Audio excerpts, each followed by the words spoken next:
Military Broadcast Radio, the station that's giving veterans a voice. Find us on the web at mbradio.us. This entire military is one cohesive, dedicated force. And the threats to our nations, they don't sleep. They're watching our every move. Iran, Russia, China, North Korea, ISIS, Al-Qaeda. They may be watching this right now. Our military should not be mistaken for a cable news gabfest show. We don't care what you look like. We don't care who you voted for, who you worship, what you worship, who you love. It doesn't matter if your dad left you millions when he died or if you knew who your father was. We have been honed into a machine of lethal moving parts that you would be wise to avoid if you know what's good for you. We will not be intimidated. We will not back down. We've seen war. We don't want war.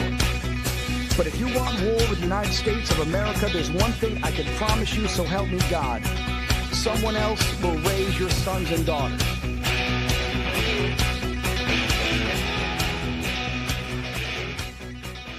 Military Broadcast Radio, the station that's giving veterans a voice. Find us on the web at mbradio.us. Opinions expressed in this program are those of the speakers and do not necessarily reflect the views or positions of any entities they represent. Find us on the web at mbradio.us.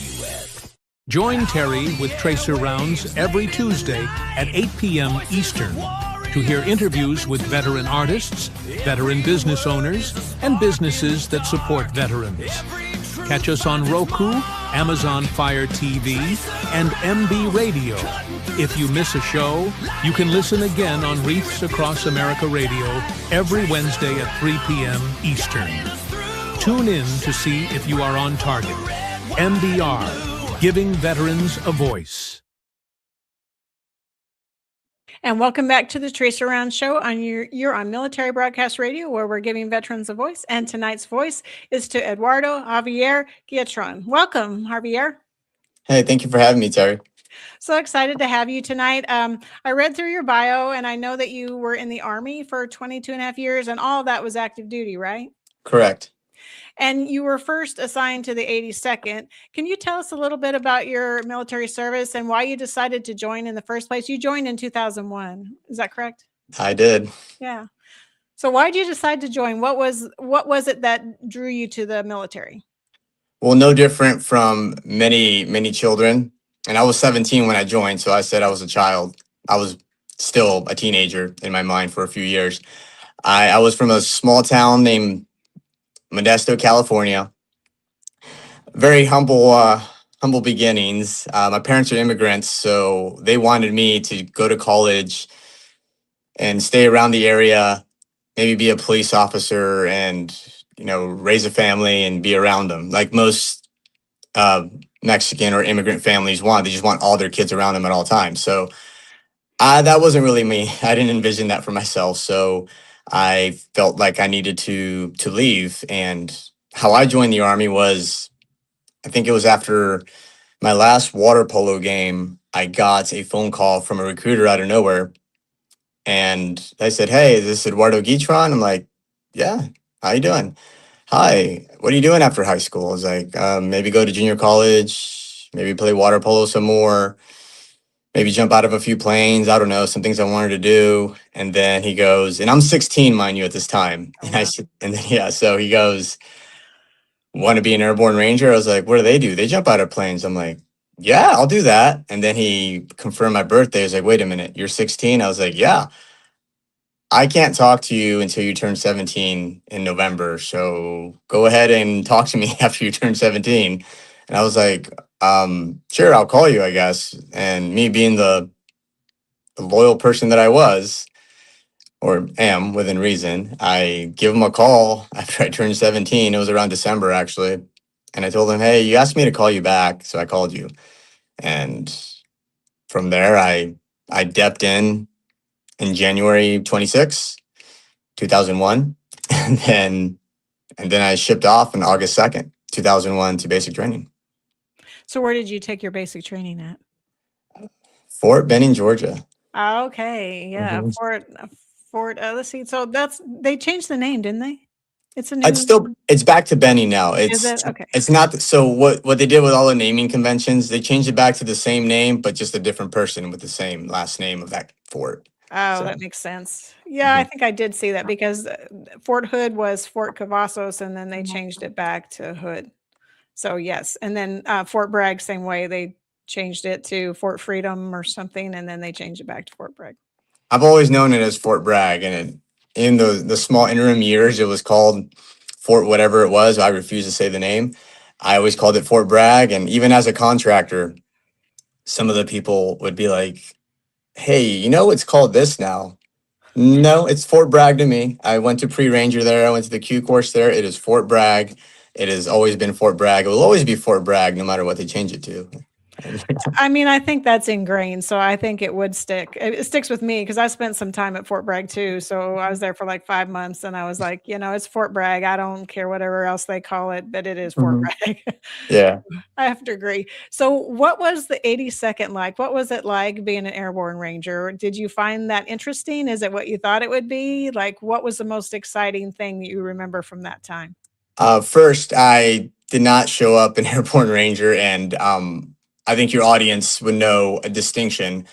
I went to Ranger school when I was in the 82nd. I just went to Ranger school, so I was just Ranger qualified. I was never Ranger battalion. And there's a huge distinction, and there's a very big difference between a soldier who grew up in Ranger battalion, went to Ranger school there, and a soldier from the 82nd who just went to Ranger school and became a team leader and squad leader and went up the ranks. So I just showed up as a private coming out of airborne school to the 82nd. And it actually took me twice to do Ranger school. First time I broke my tibia. Oh no. Second time, I went back about 9 months later, and I made it straight through, and I got lucky.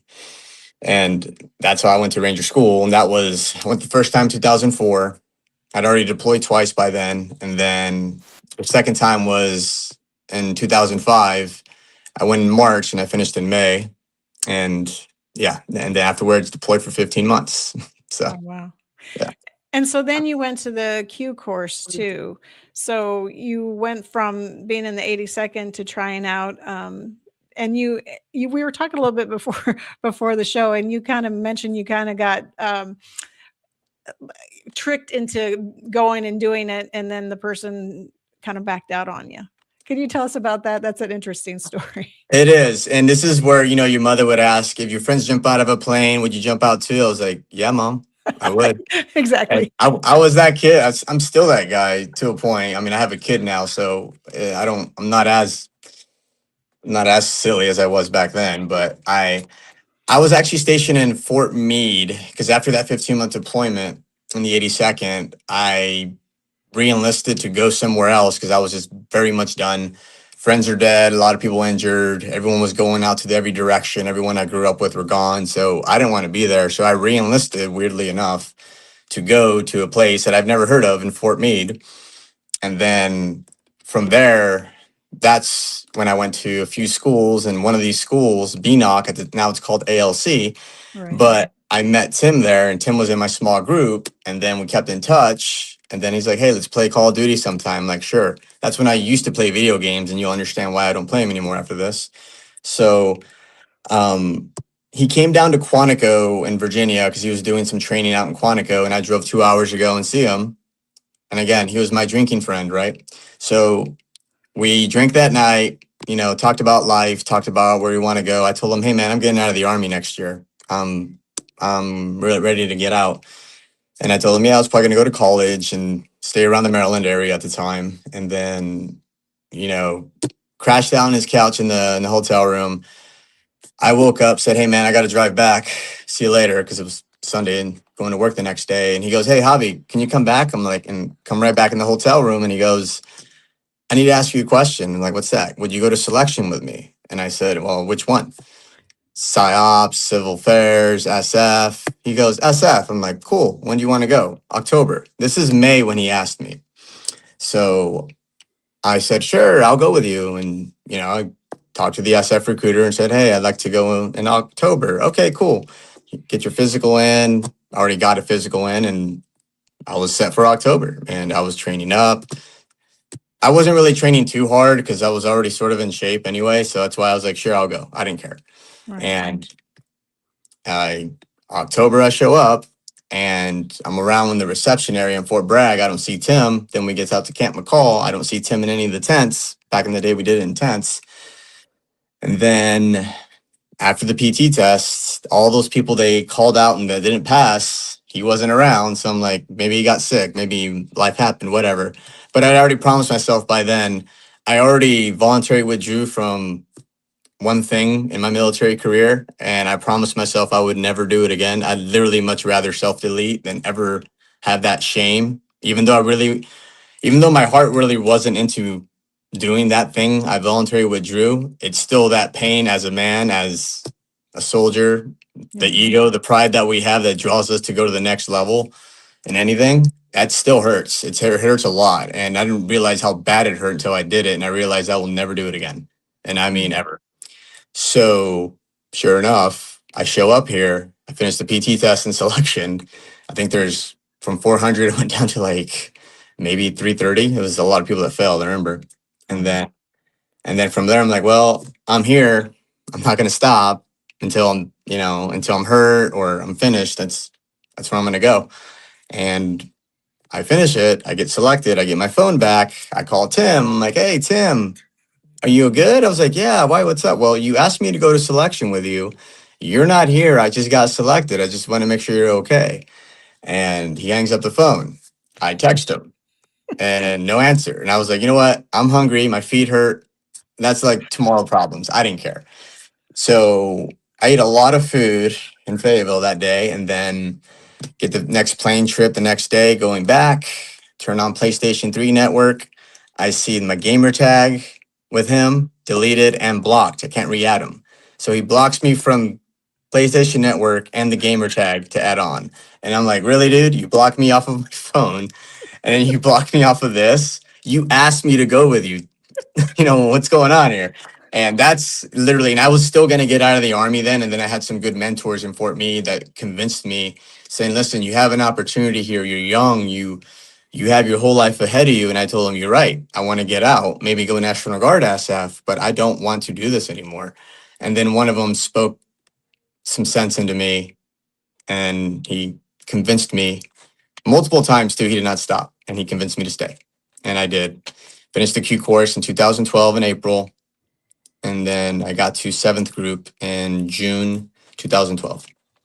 So how was the Q course? Did you find it hard, or was it hard just because of lack of sleep, or just because you were dependent on people? How did you find the course? The Q course, it's not hard, but it's easy to get kicked out. And let me explain that. Let me deep dive into that. You're in a people-centric career field at this point. Words have meaning, image projection has meaning. So you can have the best intentions, but if an instructor sees that you look like you don't want to be there, they take notes. And I will say this so that people could understand and conceptualize. Us as Green Berets, sometimes we act petty.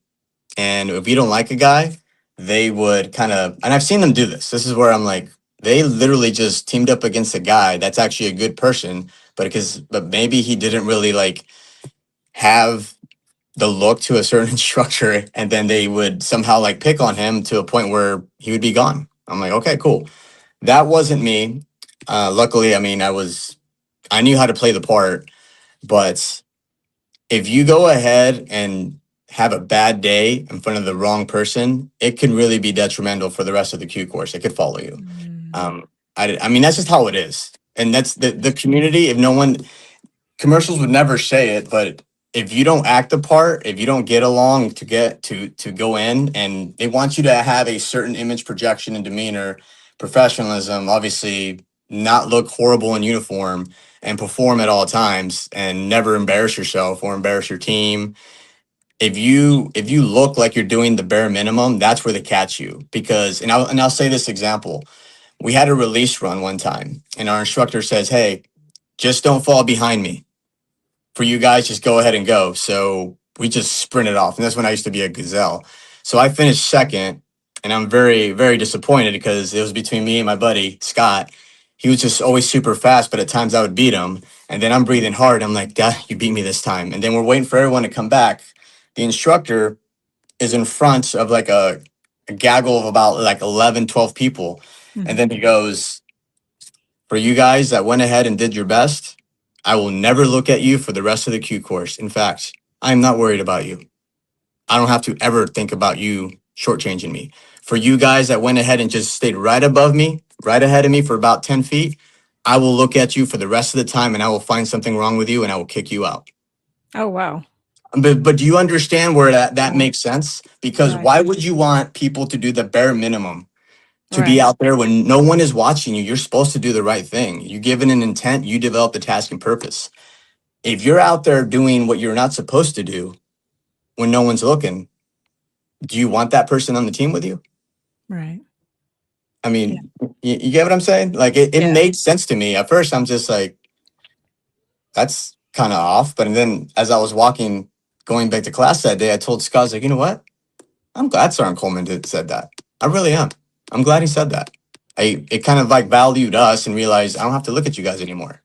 Just don't get hurt. Don't do something stupid. You guys are going to be Green Berets someday. But these other guys, I'm watching them. Right. Well, I mean, that makes sense because if somebody's just barely squeaking by, the chances of them really being there and being engaged when it matters, it's iffy. And if you know someone's really performing and really going above and beyond, you know that when it gets tough or, when things kick off, they're going to be there, they're going to be ready, and they're going to be in it to win it. So. Correct.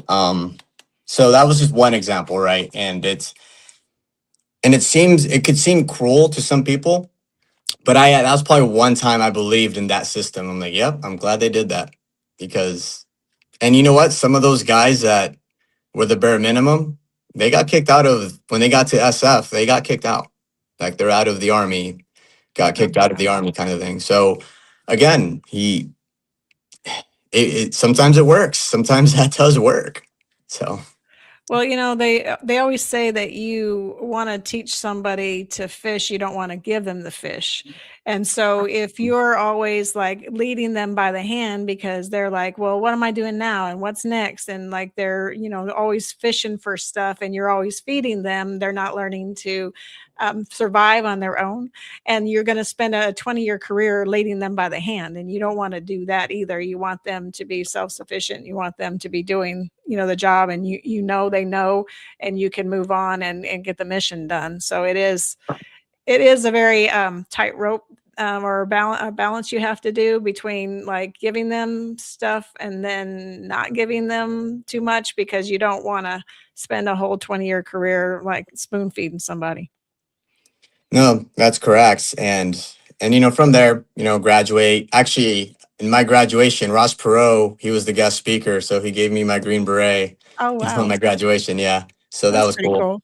It Yeah. was. So, but that ended that. And then, you're always in any specialized unit, just because you make it, you never really make it. And you can't be complacent. So this is where I told those guys, once they made it, those 3 guys I told you about, they were very complacent when they got to their groups and they got kicked out for a few different reasons. But just because you make something doesn't mean it ends there. Like you have to prove yourself constantly. And I will say that is a stress in the soft community. We're all competitive with each other, hyper competitive with each other. Sometimes people are competitive in the wrong way. I won't get into that here though. And I do agree though, you have to have that competitiveness to stay relevant. And if you're not really relevant, then you're not really needed. That's my opinion though, but I'm pretty sure other people share that opinion when it comes to those specialized units. You have to want to be there every day. You do. And I will tell you, there was days I did not want to be there. I was just kind of burnt out. We all have tracer burnout, and it's at times they would say, hey, go here for a little bit, kind of like cool off, or you got injured. Hey, go there, get better. And when you get injured, sometimes they forget about you. So now you got to like fight for yourself again to stay relevant. And that in itself, that's on me. in the big army, you have always people kind of managing you, kind of like looking after you. Sometimes you're in places where you just get lost and people forget about you, and that's where it gets a little dangerous in the sense of what are you going to do? Are you going to do something to get yourself back into the fight, or have you seen enough where you're like, you know what, I'm just gonna be an asset however I can be an asset, and there's nothing wrong with that either. So Right. around the 15-year mark, to me, in service, I felt that I've seen enough, and I started buying houses, started buying real estate, because you got to think, I was deployed all those times in the big army. I never told anybody, but I obviously saved my money, I invested it, and then started buying houses around the Eglin Air Force Base, Florida area. Oh, And wow. yeah, I got enough to where I can say no. And I have used it now that I'm out, and I'm going to jump around a bit. Now that I'm out of the military, I don't have to work, and it's a good feeling. Yeah. I don't. And I only did that only because I wanted the choice of saying no. A lot of my friends that get out, or people that I've known that got out, they had no choice. They had to work because they didn't really have a plan. They did not do any planning to get out. 2 years isn't enough. So realistically speaking, I was planning to get out almost 7 years out, Wow. and in my mind, I didn't know I was going to stay in 22 years either, but I thought I was going to stay until 20. Just COVID happened, so I stayed in a few extra years. So Right. I was literally, and this is where it's dangerous, and I'm going to be very hypocritical. I was slightly checked out around 15-year mark, and there's other people I know that are like this. I will never call them out, but I get it. And it's, if there's not really anything going on, or you kind of see like a little lull in what we're doing, I had to do something for me. I also wanted that choice to say no when I'm out. And a lot of the guys that get out without having that time to prep, they can't say no. They have Right. to. And it's a horrible feeling. And there's people that are out now, they get out, no plan. Me, and mind you, I yell at them. I yell at them as friends because I love them. And I'm like, you telling me you had no plan getting out? You have no job, you have no degree. What is your problem? Like, I am like berating them as friends. Friends need to do that to each other. If you love your friends, you love your sister, you love anyone, it's okay to be tough on them, because they Yeah. need to understand the outside world. They don't care when you're out. They don't care what you did. They don't care if you were a sergeant major. They don't care if you're a Green Beret.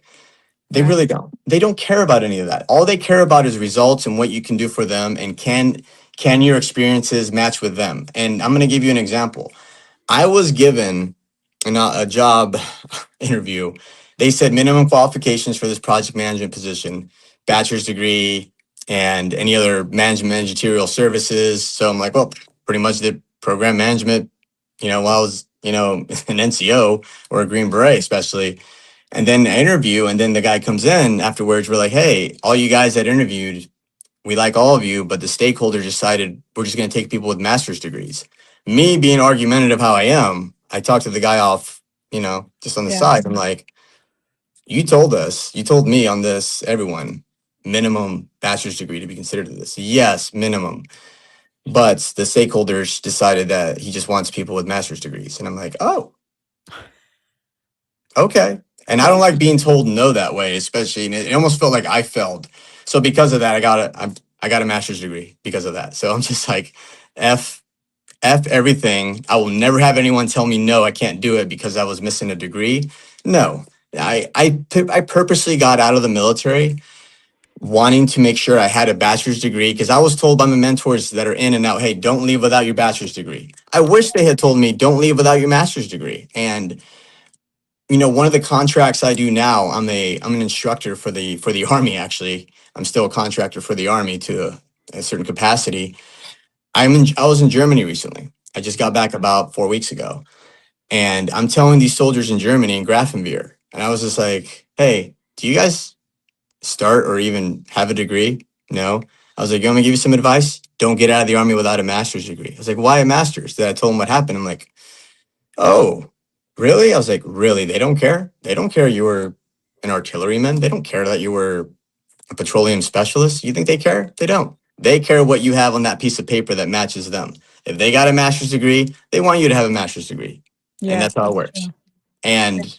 And then they didn't really think about that. And then I tell some of these kids, because I always see them coming in and out, I got to turn in my phone every day. anytime I go and cross that little hut, and I BS with them. And I actually enjoy talking to some of these kids. I was bullying them into getting a degree. I was just like, anytime you talk to me, if you're not talking about what classes you're going to take, I'm going to make fun of you.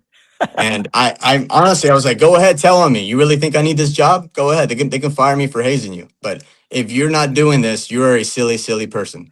Right. Obviously, I'm changing my words. I said other choice words, which I will not say on here.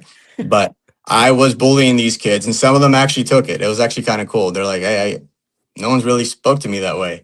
Not even our NCO. I was like, yeah, because I'm pretty sure they don't have degrees either. Because I probably didn't at their age either, but Right. I don't like to see other kids, like the amount of time when I see an 18, 19-year-old now in the military, I was like, you guys have so much time to do so much if you wanted to. You can monetize your time, get a second job without them knowing. That's what I did. Not saying they should do it, but I did it because, it got me to where I needed to go fiscally, where I'm at now. Right. But there's other ways they can monetize their time, whether through education, learning a trade, a skill for them to better themselves when they get out. Again, primarily, your whole sole purpose being in the Army is to be in the Army, but you're not always going to be engaged. We have that lull time. We're always going to have, we're off on the weekend, or hey, we got off early on this Thursday. What could I do with this time to fit in? Do I go and drink with the boys, or do I do something for myself secretly and not tell anybody? So, yeah. That's really good advice, because a lot of them aren't preparing for what's next. And that is the key, is to prepare for what's next. You're always looking 5 to 10 years down the road, like, what do I need to be successful? And so I really have to applaud you for really looking at it and seeing that, you needed to do something so that when you got out, you had something that you could fall back on, that would support you, that, helped shape what you were going to do next. So that's very forward thinking on your part. And that's really great that you're mentoring the younger soldiers, because I don't think enough of that goes on. And it needs to, because, some kids aren't getting mentored in home, like on a civilian job I work for, we'd have people come in and apply for a fire job. So being a firefighter, and they have never mowed a lawn. They have never cleaned a house. They don't know anything about doing anything around a building, so if you're living at the firehouse, you have to maintain the firehouse. So they know nothing about that. And then the most exercise that goes on is the fingers on the gamepad. So, Right. They're very strong when it comes to the gamepad, and they know all about it. But when you're asking them to do a 2-mile run, when you're asking them to perform some kind of physical activity, they're like, oh, wow, like I wasn't expecting that. So they're really not, enough of them aren't getting engaged in knowing what chores and what what you need to have in your toolkit to be successful when you're trying for a career. You're correct. And they don't know what they don't know. And again, you say mentor, to actually soldiers in active duty, I bully them. That's the best way. You say mentor, but I playfully bully them. I build them up. There's building up bullying, and then there's just being a straight up Richard when you're bullying them. Yeah, Notice I just said being Richard. mean. Right. Well, I say Richard instead of the other word because, I don't want to not be on anything else. So when you're being that kind of bully, that just serves no purposes. But again, how I do it now, I'm a little older. I bully with intent. I'm like, if I'm bullying you, it's probably because I sort of like you, and Right. maybe you should do better before time runs out and you're 40 and you're out someday, realizing, wow, I don't have that time equity I used to have. Yeah, exactly. You don't, because you messed it up. So. Yeah, some advice that I'd gotten from a chief, he'd said, don't make your identity your job, because if you make your identity all about your job, then when you aren't in that job anymore, then you don't know what to do. You don't know who you are. You don't know how to interact, because your whole identity is wrapped up in that role that you had. So if that's the only thing you're focusing on, then you've got a problem. Because he said, don't just associate with people in your work group. Make sure you have friends outside, because you need to have some outside influences and some outside networking, so that when you go to do things like what you're doing, you have an ability to talk to those people and understand that culture, and not just the culture you're in currently. You're correct. And it's funny, not even funny, it's intentional when you said go outside of your work group. Go meet people, right? There's a difference between networking and building relationship. And I learned this about 4 years ago. Networking is almost like, oh, hey, you're saying hi to somebody. Oh, I see him at the bar all the time. I see him at the coffee shop all the time. I see him going through the mortar pool all the time. That's saying hi to them. But then you have building relationships. That is intentional. That is, you've done, and not to sound like a sycophant here, but you want to value exchange with people. People who are, when you're out of the military, you want to be around people who have more money than you, who have more success than you. How you do it depends on what the value exchange is going to be. Most of the time, if you're going to be around wealthier people, high net worth, the best you can give them is the time. So because I'm working with a client right now. I mean, I'm not on right now, but I give them security and I give them peace of mind and time. They have the time where they can react and be peaceful, right? I give them time. That's the best thing you can do to anyone in the whole ultra high net worth. You give them time, you give them security. They're good with that. That's the value exchange. What I get in return is what contractually I get in return.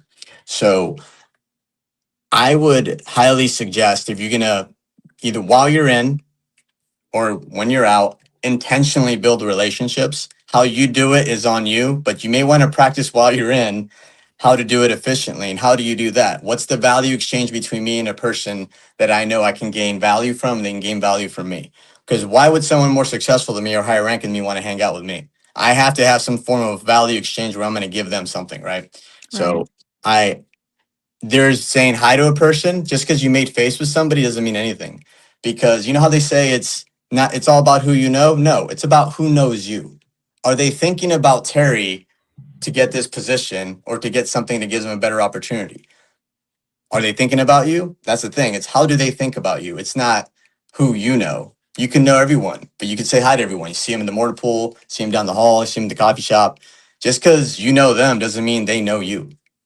True. And it's literally, it sounds a very sycophantish, but it very much is a value exchange between relationships. If you're going to go ahead and go to a certain level of success, you have to have a value exchange where they think about you and you bring them value.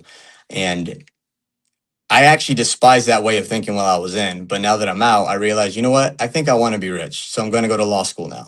I'm going to go to law school and I'm going to build relationships intentionally with the right people. And I'm like, you know what? I want to feel how I want to live in a mansion now. I decided I want to do that by 50. So I'm going to do that.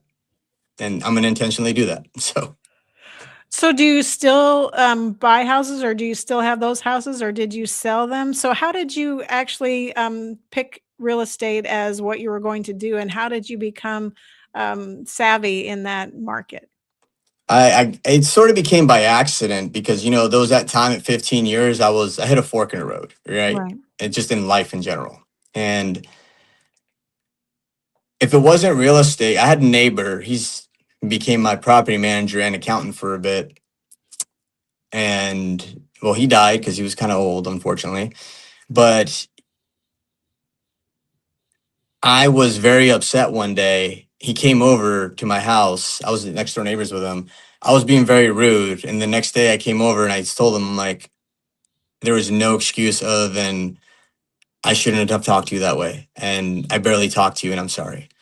And then he's like, I knew you were having a bad day. I was like, how'd you know? I was like, I've been around. He's like 70. So I listened to him a bit. And then he asked me about houses. And I was like, I hate houses. I bought a house in Maryland. And after everything tanked in 2008, I still own that house. I'm underwater in it. I hate it. And he goes, well, why don't you buy a house now here in Florida? I'm like, I don't want to because I'm still underwater in that house in Maryland. And I started buying houses. He convinced me I should buy one. So my first house, I bought it for like $136,000. That was the price on it. And then I went from that one to about a whole bunch of others because I had, again, a lot of money saved up from deployments. And earlier in my career, I actually completely forgot. This is how, again, so oblivious I was because I just didn't care. I was so oblivious that after 2008, I started putting like $1,100 in mutual funds and an IRA. I totally forgot about it. Don't ask how I just forgot about it. I forgot about it. And all of a sudden that was 2008. So now it was around what, 2017. And I was like, oh, wow, I have like 400,000 in here. What happened? I had no idea, Wow. So, and that's when I started buying houses after That's that. awesome. Yeah. So that's another good point, is to put in investments like Oh, yeah. 401s or 457s or IRAs or Oh, yeah. Roths or all that. Even just $50, $100, whatever you can spare or afford at the time. Even if you can't afford it, sometimes it's worth the effort to afford it, because like you say, you forget about it sometimes. I mean, I don't think you ever truly forget about it, but it's not ever present in your mind. You're thinking about other things, and then you go back to like, oh yeah, I have that account. I wonder what it's doing now. And then you check it out and you're like, wow, it's really doing good. Like, because some of those self-managed accounts, if you don't have to go in and make any changes, or you don't make changes because it's a guided account and they're making all the changes for you, then you can end up with a really nice nest egg. And so really that's good advice too for younger people, or even people my age or your age. It can still invest and still have 10 years to invest and still have come away with a decent pot of money into retirement. I completely agree. Since it was busy into the war back then, I literally forgot about it. And I really do mean, I looked at it maybe once in 2000. While I was in the Q course, maybe I looked at it once while I was in the Q course, but I was just so busy, just working out, studying, eating right. I didn't really care. I just looked at it once. Then I didn't look at it again until 2017. I'm dead serious. I just didn't. I did not care. I can't tell you enough. At the time, I didn't really care about money. I lived below my means anyway. Before I got married again, I was living with two other guys, and that's how I ended up being able to have all that money, because we BAH hacked. One of my friends, Ryan, he bought a house. So Chris and I took up rooms, and guess what? We helped pay his mortgage. And guess what I was doing? I was buying houses as I was living in his house. And then again, I'm a bully to my friends because I love them. So I told them, I'm like, hey, I have 6 houses. You two a-holes are going to have to buy a house or I'm leaving. And I forced them to buy. Chris bought 1 house, Ryan bought 2. And then I started buying houses again. Again, if you're my friend, if we're roommates, and I believe in you and I love you, I will bully you to success. That's just how I am. And I made him do it. So they're probably thanking you about now. They are, but I keep in contact with them as best I can. Yeah. They have their own lives now too, and I have mine. I'm traveling now, and I'm studying for an LSAT, coming this September. So I want to score the best I can there, and I have a son now. So a lot of changes with time allocation, that's for sure. So Right. So what are you doing now? I mean, like, what is your day job? Are you doing physical security or? Well, it's multiple things. So I have done security consulting, both overseas and here as well. I am working for a client right now.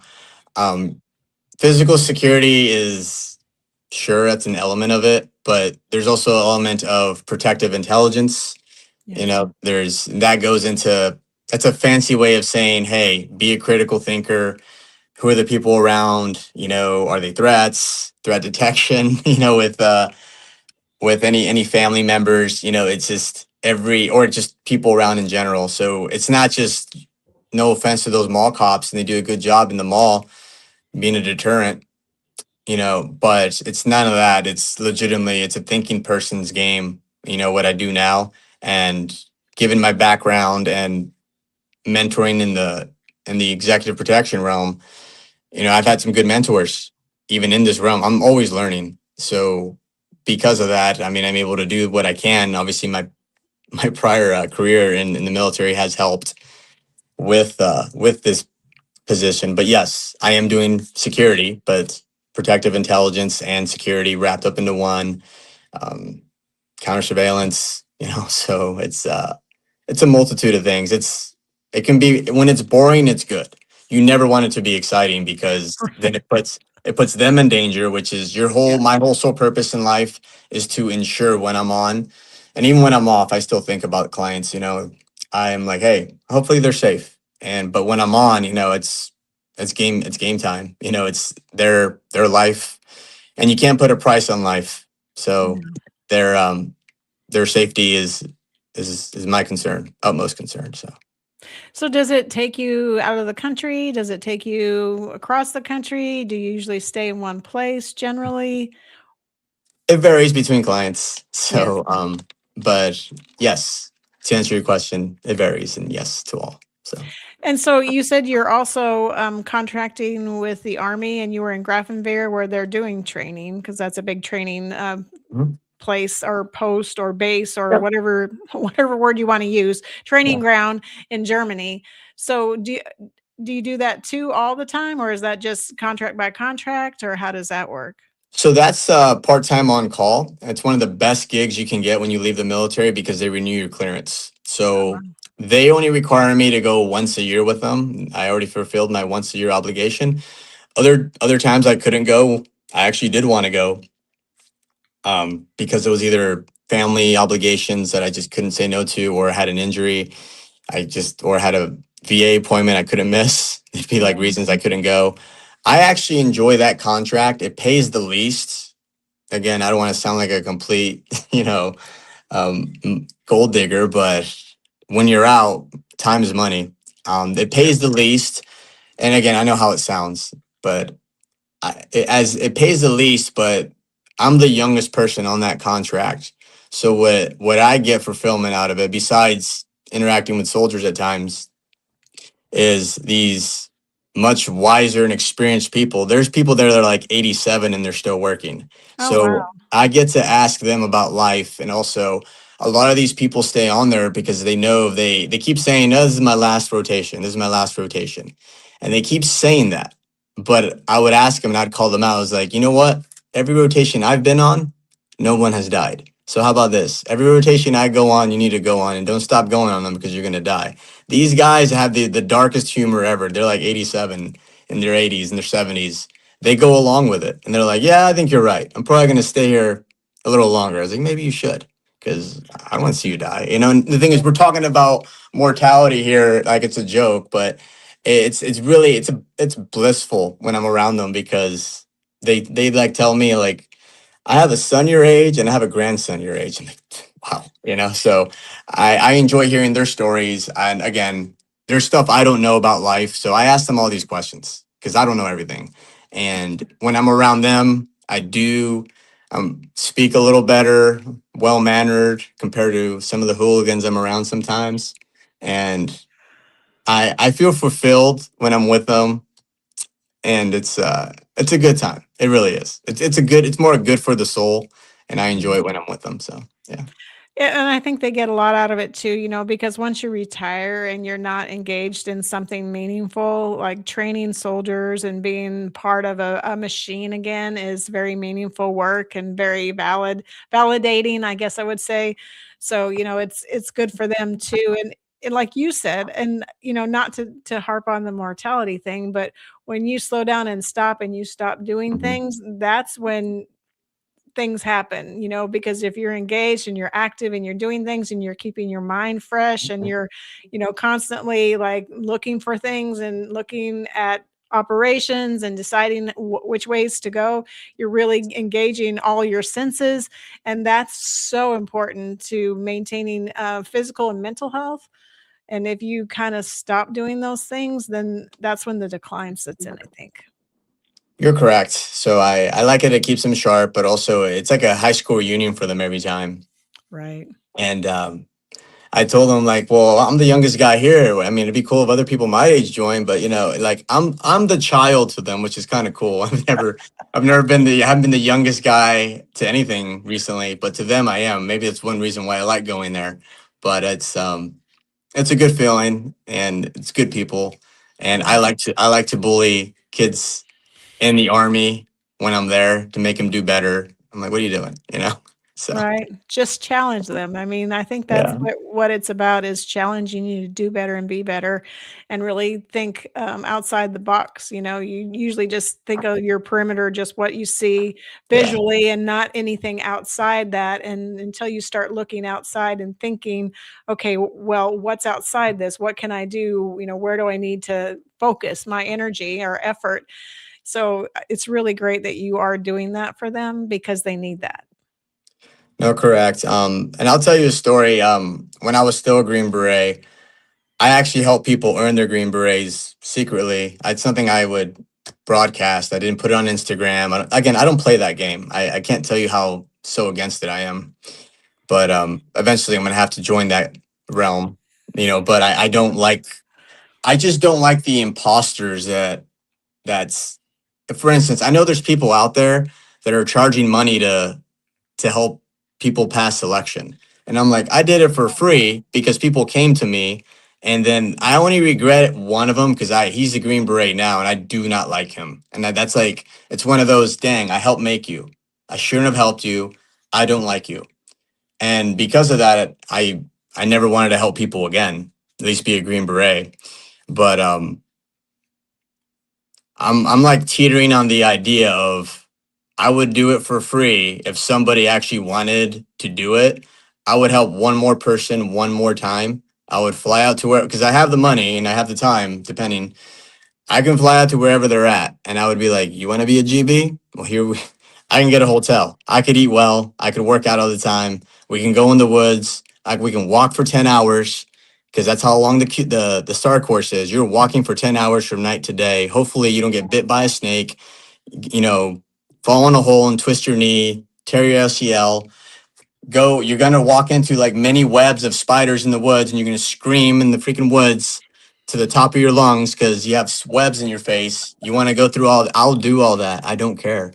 But if there was a time, if I do decide to actually pull the trigger on this and actually aid someone in doing it, the sooner I want it more for them, I'm going home. Like that's something I will not play. Right. Like the Yeah. day I want it more for you, and the day you do less than me, and the day that you don't continuously start to outdo me, that's the day I leave. And so it would come with conditions if I ever decided to do that again, because I want to erase that one mark that I feel very guilty about. That I can't believe I helped this person become a Green Beret, and I despise that I did that every day. I almost want to erase that feeling and be like, I'll help somebody. But the second you meet those conditions that you don't meet my conditions, I'm out of here. You're on your own. So Right. Yeah, you have to show up for yourself, and if you're not willing to show yeah, up for yourself and put your full effort forward, then right. there's no reason to help somebody that's not all in. Completely agree. And yeah, it's just those are my conditions. It's a character thing for me. And again, you don't just go to selection because your drinking friend asks you to go. You go to be intentional. And what I did, I'm going to tell you right now, what I did, I went on a whim, but it worked out somehow. Okay. Life is funny. And this is where if somebody asked me, describe your military career, funny, completely funny. It wasn't great. It wasn't bad. It was just funny. Yeah. Literally, it was funny because I did things, I found myself in positions that I'm like, how did I get here? Yeah. Okay. Yeah, I should have had a better plan. I will tell you, I did not have a really good plan. I didn't. In the early years, I was a kid.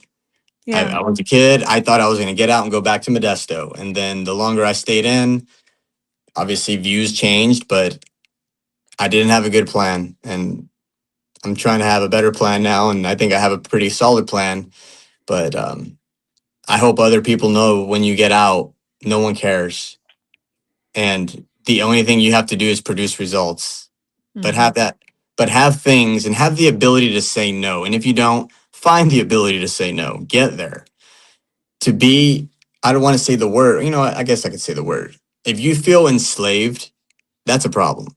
You should not feel that way. You should have the ability to literally make the world however you want it to make it pragmatically. There's high Right. dreamers, there's dreaming, and then there's practical goals, right? Right. But like I just told you, I don't know if it seems impractical, but I decided I want to live in a mansion by the time I'm 50. I think I'm gonna have to be a lawyer, a certain type of lawyer to do it. I'm gonna go to law school, and I'm going to get there because I'm bored.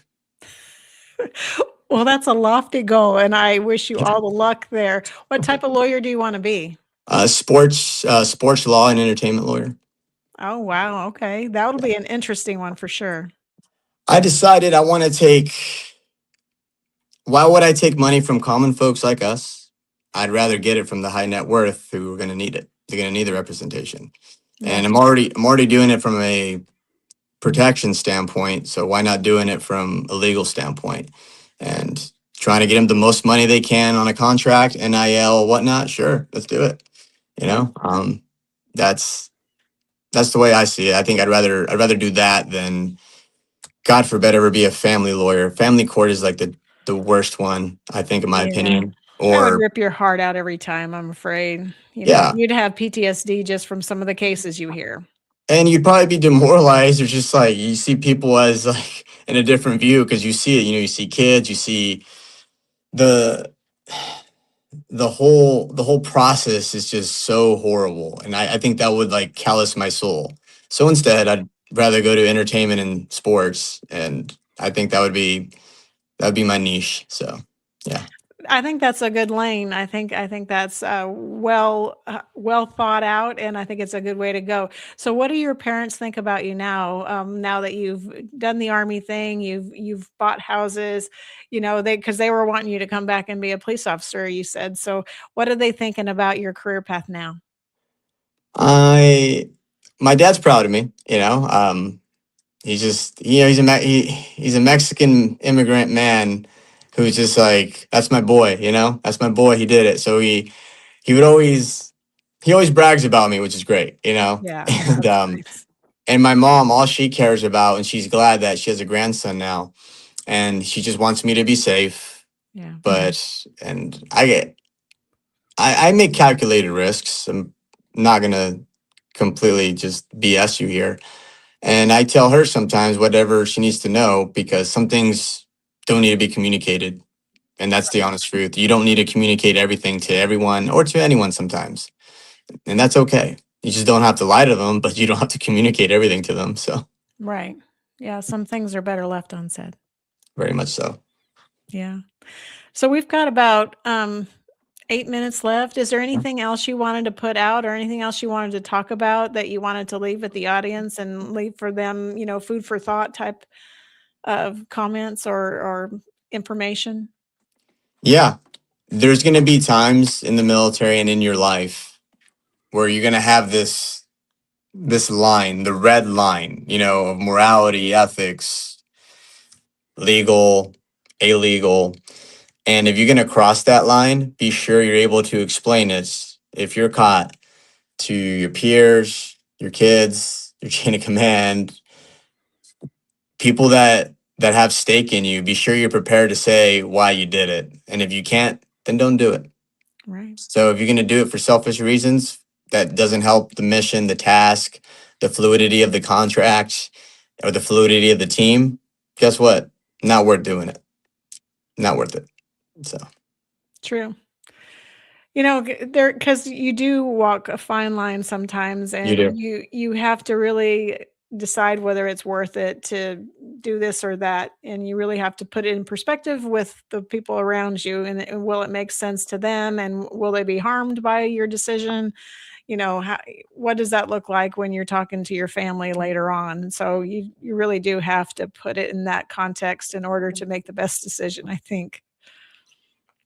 No, absolutely. And again, a lot of strange things coming up on social media now.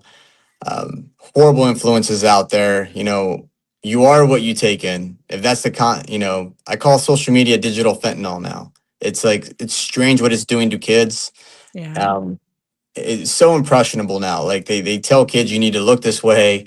This weird thing called looks maxing. I'm like, they're telling teenage kids, is saying it's okay to take tren and to take amphetamines to look a certain way just to get attraction from the opposite sex. It is insanity. That's the stuff these kids are completely ingesting. That's what's coming to their heads. Yeah. And I that's why I want to get out there now more, more for my son, because I have a 4-year-old son. I don't know what content he's going to ingest when I'm not around. And, if he sees me on YouTube, he sees me on content someday, hey, that's dad. Oh, cool. I could be dead by then. I don't know. But he at least knows that dad wants a better life for him. Dad wants a better life for his friends. And the biggest flex out there is you bragging about your friends, you bragging about your sons. And I want to get as old as that 87-year-old man that I was on that contract with, because his kids still spend time with him. And that's what I want. That's the biggest flex in the life, is I want to be at that age and my son still wants to hang out with me. And that's ultimately my goal. So I got to do epic things. It doesn't stop when you're out. You got to keep going. So. And so how do you transition when you go from where you were in the military doing 82nd Airborne, being Green Beret, and then you're outside and you're transitioning after you've been deployed several times? What does that mental health look like? How did you make that transition? Because I know that that's really a really rough road for some to really make that jump. What did you do to really get yourself in a good place? I wasn't always in a good place. Yeah. That's the honest. So if anyone ever tells you, oh, hard determination, God, and all that, they're so full of crap. That helps, but guess what? You are never always going to be in a good place. We're human too. We're all fallible. So I will tell you now, you're going to have to go through some pain and a lot of uncertainty, and hopefully you have the right people around you. Solitude helps within reason, but if you have good people around you, sometimes your priest can't tell you, or your pastor can't tell you all the right things because he doesn't know your life. And most of the times you're going to have to go through those growing pains, and it's going to be horrible. But the thing is, I've had friends that survive deployments but somehow decide to self-delete. That is not the answer. And it's been happening recently. The worst thing out there is knowing that you had these phenomenal Americans, these phenomenal human beings, did impossible things sometimes, seemingly, or very courageous things, for them to end their story because they're having a few bad days or not reaching out. And here's the real honest truth about it. It doesn't help always to help talk to a counselor. Does it help to go to get a ibogaine journey? Yes, it does. I've had friends that has changed their lives, and it has improved their quality of life significantly, where I'm so glad that they're going to be in a good place. Yeah. There's therapeutics out there. Do they all know about it? Probably not. I've asked some friends in the big army about it. You guys know about ibogaine. Maybe you should think about doing this before you do what our friend just did recently. And I infer a lot of those things, and I'm very vocal about it amongst my group of friends, and even people I don't know or I meet along the way. I would tell them, hey, look into this. Hey, I got a number for you. This person, they'll tell you all about this. And it's not ever going to be easy. I sound cool right now, but I wasn't always this cool when I was going through it on, some things about 2 years ago. Yeah, about 2 years ago. Yeah. I didn't have these tattoos, but my good friends finally admitted to me, I'm like, hey, your face is kind of sunk in. You look like you haven't eaten in days. And, I did not look like this. And I was like losing my hair. It was crazy, and then I wasn't this put together. I looked older, and I'm 42, right? But I had those bad days because I was going through things in life, and it's okay. You're going to go through with it, but a temporary problem doesn't have to meet with a permanent solution. And that's my thing. It doesn't have to go that level. Alcohol is not the answer, that's for sure. But you gotta find something that works, and I think we owe it to ourselves. We do. And self-deleting, absolutely out of the question. I will bully a person so they don't self-delete. I will bully them. I will say, you're gonna live with me. I'm gonna bully you every day. We're gonna work out. We're gonna eat right. We're gonna eat freaking 5 eggs, for breakfast. We're gonna eat chicken. We're gonna eat freaking fruit. We're not gonna eat that bread stuff. We're not gonna eat all that stuff that poisons you. And I will bully a person if need be, so they didn't self-delete. And I'm okay with that. So we have to bring back bullying, but the right way. Bullying with intent. It's motivation, yes. Motivation. I don't like motivation. I think it's more discipline. You got to bully with intent to make them disciplined. I agree with that. Yeah. Well, it's been great having you on. I've really enjoyed our conversation, and I really learned a lot. And I thank you so much for sharing your wisdom and your guidance for all of us, not just the young new soldiers that are just learning, but some of us that are seasoned veterans that are learning too. So I really appreciate all the feedback on what we can do to make ourselves in a good space. And then, just really how we should look to the generation and mentor them as well. So I really appreciate your time. One last thing, I'm gonna bully you if you're reading this or hearing this. If you don't have your master's degree by the time you're out of the military, I will bully you. I will find you. I've got mine, so I'm good. Well, good. Keep bullying people. Make sure they get theirs. I will. Keep it on. All right. Well, thank you so much for joining us tonight. And we gave Javier his voice tonight, and you can give yours too. So just make sure that you're always looking to promote well-being amongst our ranks. That's what we really need right now. And bully them into education. That's All of right. them. So this is Trace Around signing off. Thank you. Life is like a duck. Tough times don't last, but tough people do. Here at Military Broadcast Radio, we're teaming up with our friends at Die Tired, the veteran-friendly music band spreading strength, resilience, and mental health awareness one shirt at a time. And check this out. Their brand new shirts feature broadcast beaker right on the breast pocket. A reminder that you can weather the storm, and you're never alone. Shirts are only $25, and proceeds support giving veterans a voice. MBR's mission to teach veterans how to podcast and videocast. Because when our vets are talking, they're not overthinking. They're not second-guessing. Together, we stop the 22 stigma. Grab your shirt today at mbradio.us and hit the shop. Or go directly to toramerch.printavo.com/merch/dietiredband. That's toramerch.printavo.com/merch/dietiredband. Suit up, stand strong. Remember, we're unduckable together. You're built tougher than the storm. Ladies and gentlemen, thank you for tuning in to Military Broadcast Radio. As we wrap up today's show, we want to remind you that the podcast of today's episode will be available right after we go off the air.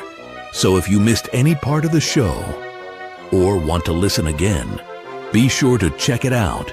And remember, we're here to support and honor our veterans. Your stories and experiences matter, and we are committed to giving you a platform to share them. That's right. We're here to give our veterans a voice. So don't forget to catch the podcast and stay connected with us. Giving our veterans a voice.